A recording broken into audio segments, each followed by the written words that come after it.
2 months after I sent in my airgram on the Khmer Rouge in February of 1974, in early April, the Air America plane landed on our landing strip, and I went out to hand the pilot my latest set of reports in an envelope, and he handed me an envelope. And when I opened it up, it said, "You have been assigned to the National Security Council at the White House. Your orders are cut, and you'll be expected to leave in the next few weeks, get to Washington, and take up that position working on the issues related to Vietnam, Cambodia, Laos, the ongoing aftermath of the Paris Peace Agreement, and an issue that's still of great importance to the United States of America." So suddenly, my world is turned upside down. I've got to begin preparations, and one of the most significant of which is to get married. The rules were in Vietnam that no spouse of an American employee could be in Vietnam.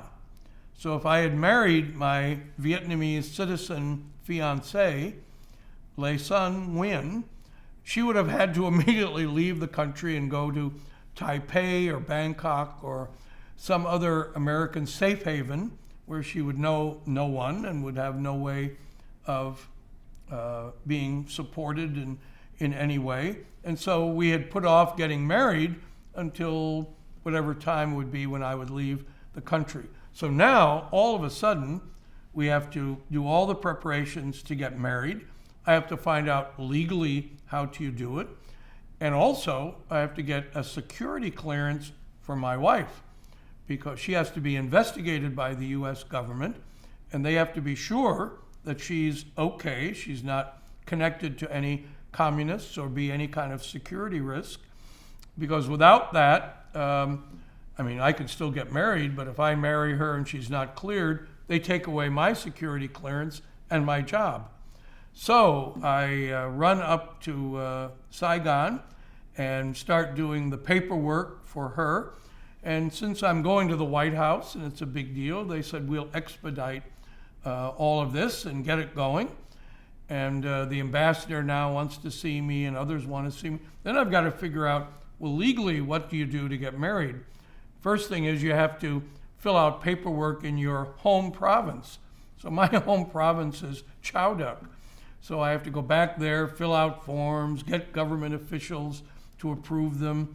Usually they're looking for money to do it in a timely manner, and I'm leaning on them. Come on, this is important. So we get the paperwork and going up to Saigon and planning. And I said, well, we need to plan what day, and as soon as you get your clearance, then we can get married and we'll have a reception, and then we'll be able to leave. And that's when my wife informed me, well, you can't just get married on any day. We have to go and consult the soothsayers who have to read the stars. They have to know what day and time was I born, when was she born, what years are we from. I was, a Gemini. She's born in December. Are we compatible? All of these things. So she goes and consults with the leading Vietnamese soothsayer, analyst of reader, not astronomer, but someone who does astrological interpretation of your signs. She gets all the information. And the word that's given to her by this expert is that the last day that would be acceptable for the two of us to be married would be April the 29th. Any day after that, there are no real good days for another month. And if we get married after that, our marriage is doomed to failure because we would be going against all of the signs.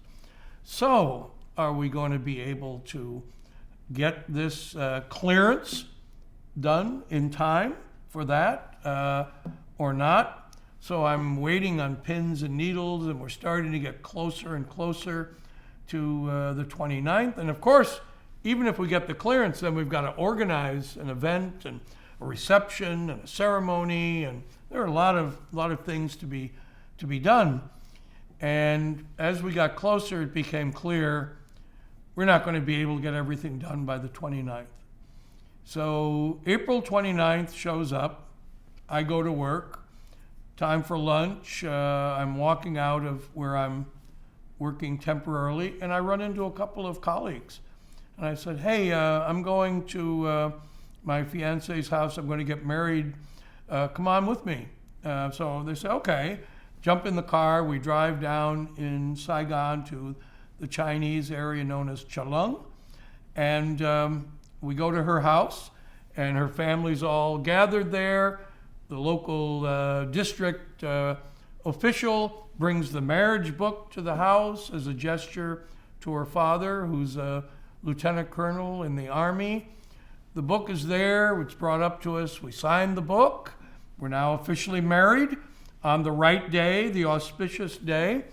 And after a little longer lunch than usual, I said, well, I've got to get back to work and excuse myself, take my friends, hop in the car, and I'm back at the office. Of course, a few days later, the approval comes through. We're able to organize a wonderful reception. We have a ceremony at the Vietnamese Buddhist pagoda, newest pagoda in town.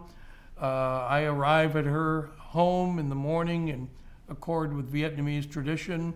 I have a roasted pig carried in, put it on the family altar, and we venerate her ancestors.